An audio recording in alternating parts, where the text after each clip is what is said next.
Right, so this video we're looking at averages today, and I'm going to do just in this video, and I'll do another one with different types of data in my next videos that are coming soon, but this video I'm just looking at raw data. Okay, so there's different types of data that you can, or different ways that the data can be presented to you for you to then be working on it. The first one is raw data, which I'm going to look at today. Then there's frequency tables, and there's also grouped frequency tables. Okay, so we are looking at raw data. Now, raw data is where you have just a list of numbers. So if you look down at the example here, you'll see that we've got a list of numbers, and that's why it's called raw data, I guess, because it's in, you know, its simplest form. It's as raw as you can get it. So whatever the data is, it's been collected. It's just literally numbers being handed to you for you to then do your calculations with. So we're looking at averages today, and there are 3 different types of average, and quite often people think there are 4, and I'll talk about that in a moment. But the 3 different types we've got are mean, median and mode. Okay, now the mean is probably the one that most people are familiar with, and I put it in quotation marks here because whenever I say to students what's the mean, then they say, oh, you add the numbers up and divide by how many there are, and that is precisely what it is. What the mean does really is, it's like, say you were thinking about in your class the average number of siblings that everybody had. It's a way of kind of saying, well, let's get all the siblings together in the room and share them out amongst everyone, so everybody had the same amount. That is essentially what the mean is. Okay, so that's that one. The median is the middle value, and the median is the middle value, importantly, when they are in order. So you can't just go, well, here's my data, that one's in the middle, and that's it. Doesn't work like that. It has to be the middle number when they're in order, so you have to put them in ascending order first.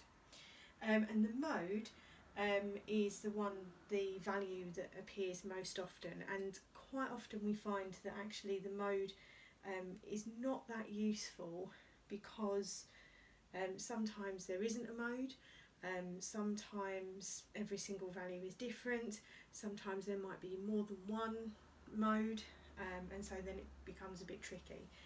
But the mode could be useful if you have non-numerical data. So if you have non-numerical data, so say you're collecting people's favourite colour or pets that they have and things like that, then you could calculate the mode, which would be the one that appears most often. So if you asked all your classmates what pets they had, and the highest number was dog, then you could say that the mode was dog.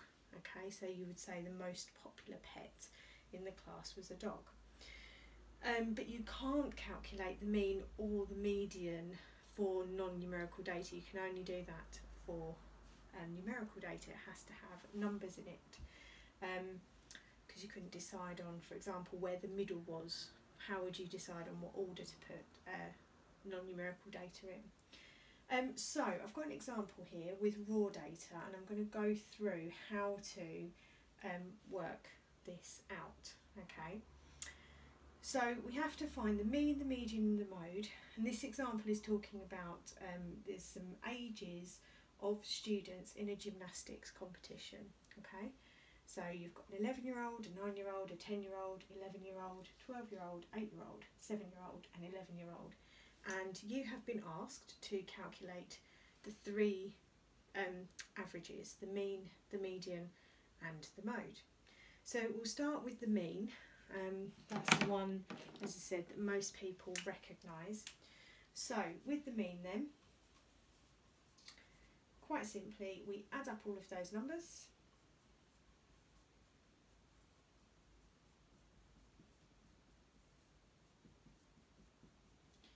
And then we divide our answer by how many we have. Now we need to count that. So 1, 2, 3, 4, 5, 6, 7, 8. So in this particular example there are 8 students, so that is what we divide by. So if you add all of that up, you get 79, and then you divide that by 8, and therefore the mean is actually 9.9 to 1 decimal place. Now quite often you will find that actually the answer for a mean might seem a bit strange. So if you're thinking about someone's age, you're not normally 9.9, you'd be 9 or you'd be 10. But it gives you an idea of where the data is. So it's not 9 and it's not 10, it's actually close to 10.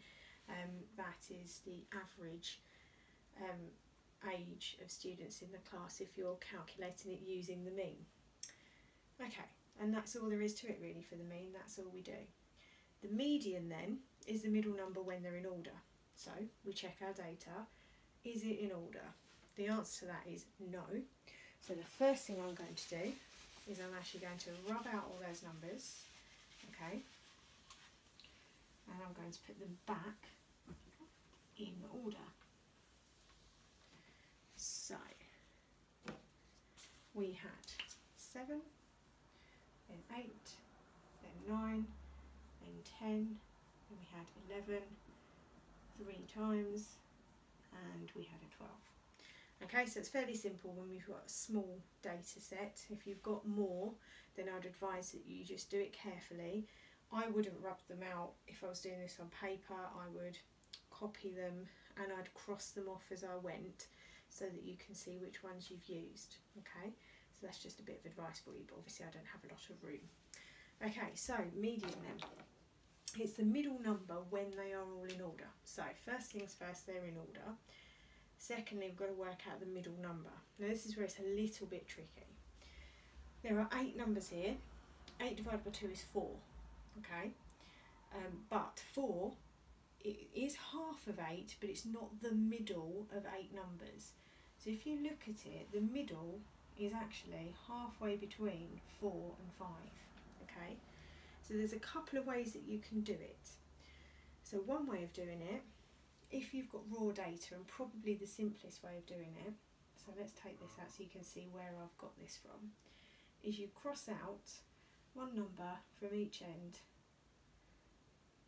until you get to the middle. Now in this instance we've got actually 2 numbers in the middle, and when you've got an even amount of numbers you will always have 2 in the middle, and that is 10 and 11.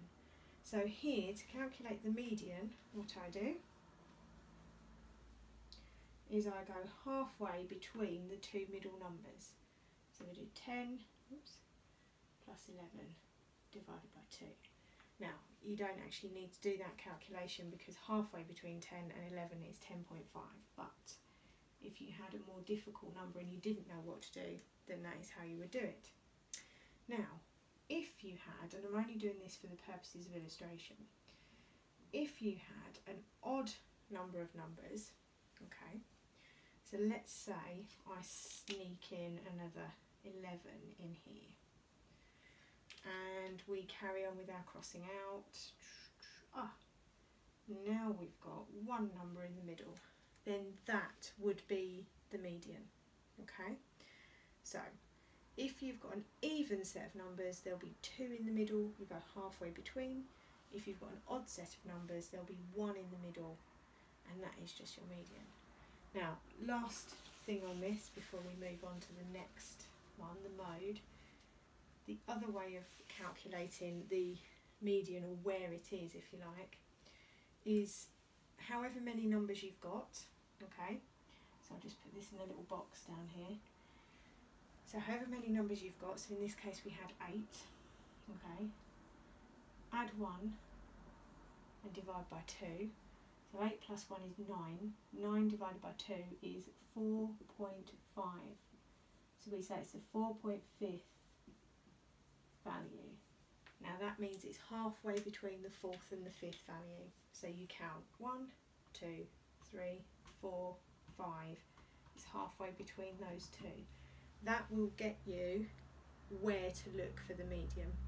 So you can either cross off either end, or you can use this technique, but either way you should get to the same answer, okay? Right, and lastly then we're going to look at the mode, and the mode, really easy, is basically the most frequently occurring number. And if you look at the list, I think it's really obvious here. The mode is actually just 11. Now what I think is really interesting is that we've done the 3 averages and we've got 3 different answers. So when you're looking at working out averages, there's a couple of things to consider.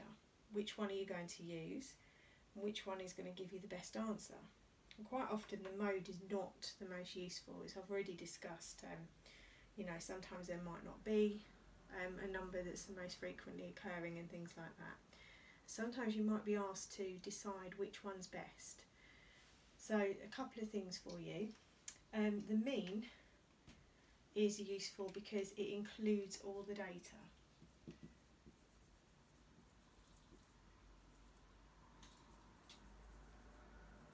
Okay, but the problem is that it can be biased because of the fact that it includes all the data.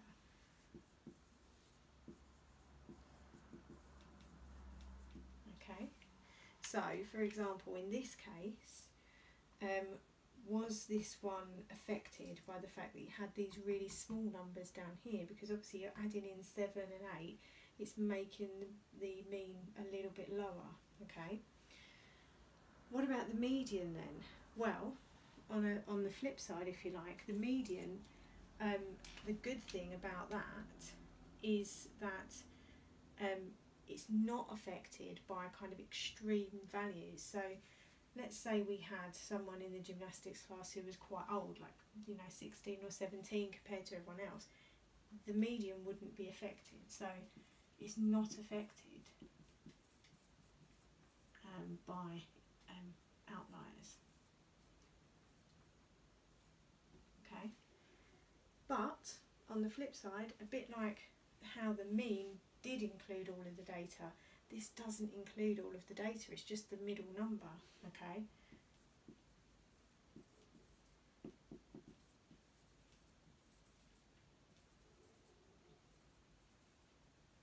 so just a couple of things for you to consider there. So when you're answering a question on which one should you use, and those are things to consider. So if there are outliers, then probably the median is better. If there are no outliers, then probably the mean is better, and those are the reasons why. Now, I said to you at the beginning, some people think there are 4 different averages instead of 3, because this word that I'm about to mention now gets mentioned all the time with the averages. Anyone guess what it is? The word is range. Now the range is not an average, but it is something that we do sometimes calculate. So we could find the range for this set of data here, and all it is it's the biggest value, take away the smallest value. So 12, take away 7 is 5. So what we would learn from that is that the range of ages in this gymnastics class is 5. Okay, that's the overall age. It's not an average, it's just a measure of how spread out the data is. Okay, so that's averages from raw data.